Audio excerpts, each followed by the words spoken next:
मित्रों, मैं सविंद्र सिंह ज्योग्राफी की अपनी लेक्चर सीरीज में आज सभी लोगों का स्वागत करता हूं।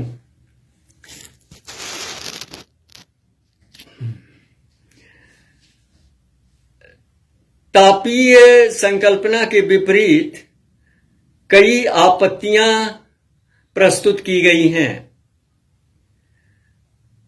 Several objections have been raised against thermal origin of monsoon.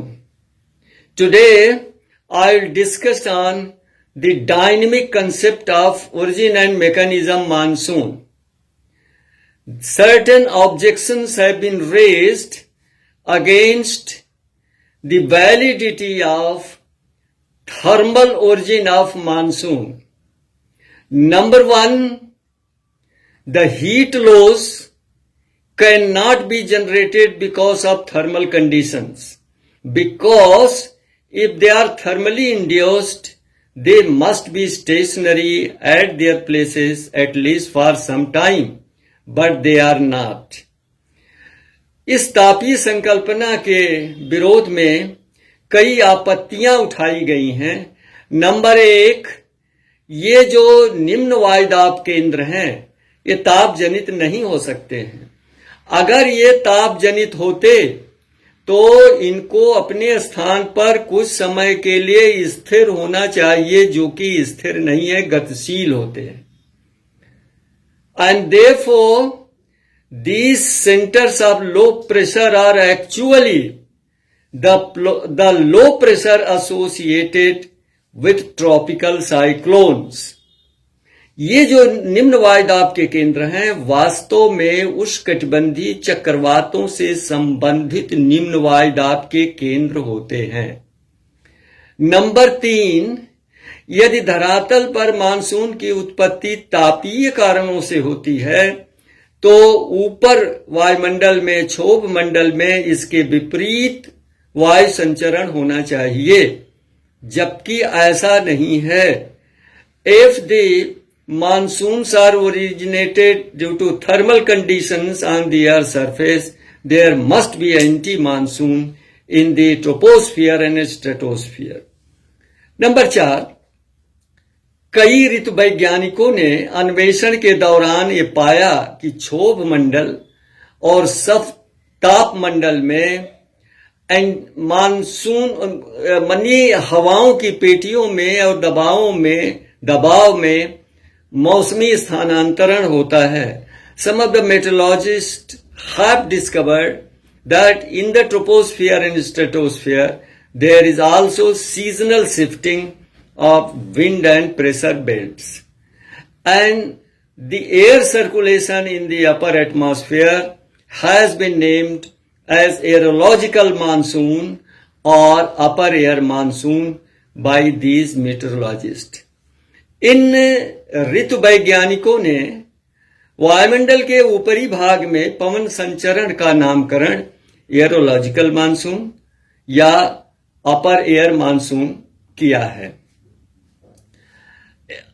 अतः फ्लान महोदय ने फ्लान महोदय ने बताया कि मानसून की उत्पत्ति ताप जनित नहीं हो सकती है, बल्कि एक गति जनित होती है। फ्लान महोदय के अनुसार उष्णकटिबंधीय क्षेत्रों में उत्तरी पूर्वी व्यापारिक हवाएं और दक्षिणी पूर्वी व्यापारिक हवाओं का अभिसरण भूमध्य रेखा के पास होता है। There is a convergence of northeast and southeast trade winds near the equator. इसको फ्लान महोदय ने इंटरट्रॉपिकल कन्वर्जेंस नाम दिया है, लेकिन ये इंटरट्रॉपिकल कन्वर्जेंस सीधे भूमध्य रेखा को टच नहीं करते, स्पर्श नहीं करते हैं, बल्कि एक और वायुदाब और वायु की मेखला से इनका अलगाव होता है। According to Flan, these convergence belts of northeast and southeast trade winds have been called as intertropical convergence.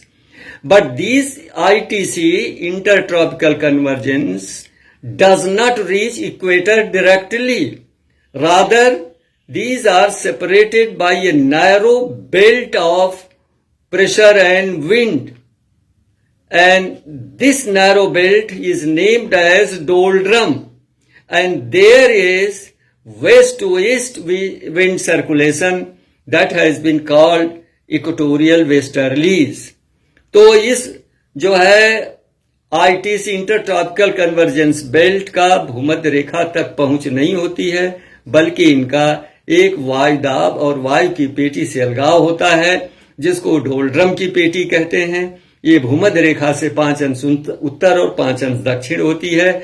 इसमें पश्चिम से पूर्व की तरफ हवा चलती है, जिसको विषुवत रेखी पछुआ हवा कहते हैं। The northern boundary of intertropical convergence is called NITC, and the southern boundary of intertropical convergence is called SITC. यानी इंटरट्रॉपिकल कन्वर्जेंस के उत्तरी सीमा को हम NITC और दक्षिणी सीमा को SITC कहते हैं। उत्तरी गोलार्ध में ग्रीष्मकाल के समय जबकि सूर्य 21 जून को कर्क रेखा पर लंबवत होता है, तो ये इंटरट्रॉपिकल कन्वर्जेंस उत्तर की तरफ खिसक करके 30 अंश अक्षांश तक पहुंच जाता है। When the sun becomes vertical over Tropic of Cancer during summer season in the northern hemisphere on 21st of June, the intertropical convergence also shifts northward and is established extended up to 30th degree north latitude, and thus it covers South and Southeast Asia। और इस तरह से NITC का विस्तार दक्षिणी और दक्षिणी पूर्वी एशिया के ऊपर हो जाता है।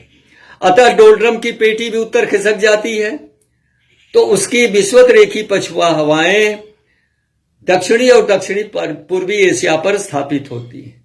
With the northward shifting of NITC, the belt of doldrum is also shifted northward, and therefore the equatorial westerlies are established over South and Southeast Asia। यही इक्वेटोरियल वेस्टर्लीज जो हैं वो दक्षिणी और दक्षिणी पूर्वी एशिया की ग्रीष्मकालीन या दक्षिणी पश्चिमी मानसून हवाएं होती हैं। These equatorial westerlies are really the southwestern monsoon or summer monsoon of South and Southeast Asia। Since these equatorial westerlies are associated with several tropical disturbances, cyclones, and therefore the summer monsoon rainfall is not monsoonal rainfall, rather it is cyclonic rainfall। अतः दक्षिणी और दक्षिणी पूर्वी Asia की ग्रीष्मकालीन monsoon के समय जो वर्षा होती है वो मानसूनी वर्षा नहीं होती है, बल्कि चक्रवातीय वर्षा होती है। भारत के प्रायद्वीपीय स्थिति के कारण इसके 2 भाग हो जाते हैं। एक भाग बंगाल की खाड़ी के ऊपर से आता है, दूसरा भाग जो है अरब सागर के ऊपर से आता है। Because of the tapering end of peninsular India, these southwesterly monsoons are bifurcated into 2. The one branch comes from over the Bay of Bengal, the other branch comes from over Arabian Sea। चूंकि इनके साथ चक्रवाती दशाएं होती हैं, जहां कहीं भी पर्वतीय अवरोध और स्थलीय अवरोध होता है वहां पर्याप्त वर्षा कर देती है। Since these southwesterly monsoon winds are associated with cyclonic storms, so whenever they are obstructed by the mountain barrier और लैंड बैरियर दे यील्ड कॉपियस रेनफॉल। अब शरत काल में दक्षिणी ग्रीष्मकाल और उत्तरी शरत काल के समय स्थिति पूर्णतया बदल जाती है। अब दक्षिणी ग्रीष्मकाल अर्थात जब सूर्य की दक्षिणायन स्थिति होती है और मकर रेखा पर 22 दिसंबर को लंबवत चमकता है, लंबवत हो जाता है, तो दक्षिणी गोलार्ध में उच्च वायुदाब बनता है। There is a development of high pressure in the southern hemisphere in the southern Indian Ocean because the sun becomes vertical. Not the high pressure, but the low pressure is developed in the southern hemisphere during the southern summer and northern winter season. And the low pressure in the southern Indian Ocean is not responsible for winter monsoon of South and Southeast Asia। और दक्षिणी गोलार्ध में जो निम्न वायुदाब का केंद्र बना है, उत्तरी गोलार्ध में उच्च वायुदाब का केंद्र बना है, उसके वजह से ये जाड़े की मानसून हवाएं नहीं उत्पन्न होती हैं, बल्कि सूर्य की दक्षिणायन स्थिति के कारण NITC जो है पुनः अपने प्रारंभिक स्थिति में, मौलिक स्थिति में आ जाती है। दी winter monsoons are not generated because of low pressure in southern hemisphere and high pressure in northern hemisphere. Rather, the winter monsoon are the result of re-establishment of north intertropical convergence on its original place. अर्थात NITC जो 30 अंश उत्तरी अक्षांश तक खिसक गई थी, अब वो दक्षिण की तरफ खिसक आती है और उत्तरी पूर्वी व्यापारिक हवाएं अपने प्रारंभिक स्थिति में आ जाती हैं। And therefore there is a re-establishment of northeast trade winds in the northern hemisphere over South and Southeast Asia. तो शरद काल में जो शरदकालीन मानसून है वास्तव में उत्तरी पूर्वी व्यापारिक हवाएं ही हैं। The winter monsoon, that is called northeast monsoon, is in fact the northeast trade winds. Since they come from over the land area, they yield no rainfall or very little rainfall. चूंकि ये उत्तरी पूर्वी व्यापारिक हवाएं, आप कहें शरदकालीन उत्तरी पूर्वी मानसून हवाएं स्थलीय भाग से आती हैं, ये शुष्क होने के कारण या तो वर्षा एकदम नहीं करती हैं या बहुत कम करती हैं। लेकिन जब भी हवाएं समुद्र के ऊपर से होके आती हैं तो वर्षा प्रदान कर देती हैं, जैसे कि तमिलनाडु के पूर्वी तट पर शरद काल में, शीतकाल में पर्याप्त वर्षा होती है। But whenever these northeast trade winds, or you can say the winter northeast monsoon winds, come from over the Indian Ocean, come from over the sea surfaces, they pick up moisture and yield rainfall. For example, coming from over the Bay of Bengal, they pick up moisture and yield rainfall on the eastern coast of Tamil Nadu during winter season. ये फलान महोदय के अनुसार ये intertropical convergence के उत्तर और दक्षिण खिसकाव के कारण मानसून की उत्पत्ति होती है। लेकिन हमें इस संकल्पना और सिद्धांत के विषय में मेरे दिमाग में कई प्रश्न उठते हैं। I have some serious objections against this dynamic concept of origin of monsoon of South and Southeast Asia. आपके मस्तिष्क में भी कुछ सवालात उठ रहे होंगे, तो यह वीडियो हम शाम को पोस्ट करेंगे। आप अपने कमेंट से अपने प्रश्न या जो भी क्वेरीज उठती हों उसको व्यक्त कीजिए और हमें जो ऑब्जेक्शन है सब मिला करके अगर पर्याप्त होगा तो हम एक और वीडियो पोस्ट करेंगे।